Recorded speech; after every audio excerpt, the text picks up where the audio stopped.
ಬೇಕಾದ್ರೆ ಲಕ್ಷ್ಮೀನಾರಾಯಣನ ತರುವಾಯ ಅವನದೇ ಸ್ಥಾನ ಇರಬೇಕು ಅಂತ ಕೇಳಿದ್ರು. ಎಷ್ಟು ಬುದ್ಧಿವಂತರು ನೋಡಿ.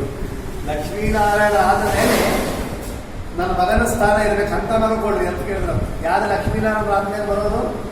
ಲಕ್ಷ್ಮೀನಾರಾಯಣ ಆದ್ಮೇಲೆ ಬ್ರಹ್ಮವಾಯು. ಬ್ರಹ್ಮದೇವರಂತೂ ಅವತಾರ ಇಲ್ಲ, ಆದ್ಮೇಲೆ ವಾಯುದೇವರೇ ಬೇಕು ಅಂತ ಕೇಳಿದಂಗೆ ಆಯ್ತು. ಎಷ್ಟು ಬುದ್ಧಿವಂತರು ನೋಡಿ. ಹೀಗಾಗಿ ತಥಾಸ್ತು ಒಂದು ಭರದ್ವಾಜರು. ಹೀಗಾಗಿ ಆ ಭರದ್ವಾಜರ ಒಂದು ವರ ಇರೋದರಿಂದ ಕೇಸರಿಗೆ ಸಾಕ್ಷಾತ್ ವಾಯುದೇವರೇ ಹನುಮಂತನಾಗಿ ಬಂದಿದ್ದಾರೆ.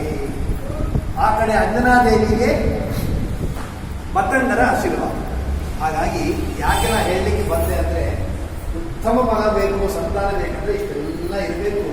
ದೊಡ್ಡವರ ಆಶೀರ್ವಾದ ಇರಬೇಕು, ಅದರಲ್ಲಿ ನಮ್ಮ ಪ್ರಯತ್ನದೂ ಇರಬೇಕು, ತಪಸ್ಸು ಇರಬೇಕು. ಅದಕ್ಕೆ ನಾವು ಪುರಾಣಗಳು ನೋಡಿದ್ರೆ ಎಲ್ಲ ಗೊತ್ತಾಗ್ತದೆ.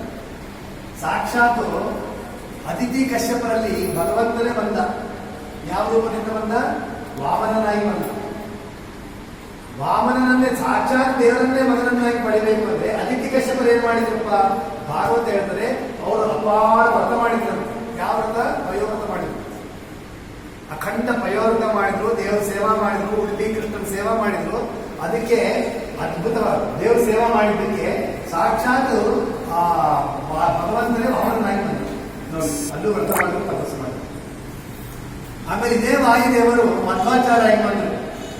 ಯಾರ ಮಗನಾಗಿ ಬಂದ್ರು ಮಧ್ವಾಚಾರ ಅಂದಾಗ? ಮಧ್ಯಗೇಹ